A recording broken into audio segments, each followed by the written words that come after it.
কি বন্ধুরা, মেলায় আসবো আর খাওয়া দাওয়া হবে না তা হয়?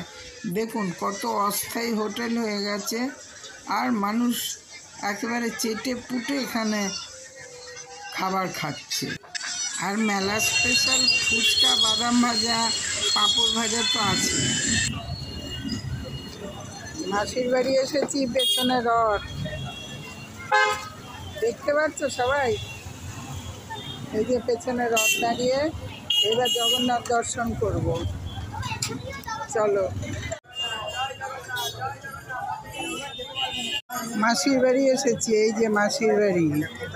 এখানে জগন্নাথ দর্শন করব। বামে বলরাম, মধ্যে সুভদ্রা, ডানে জগন্নাথ।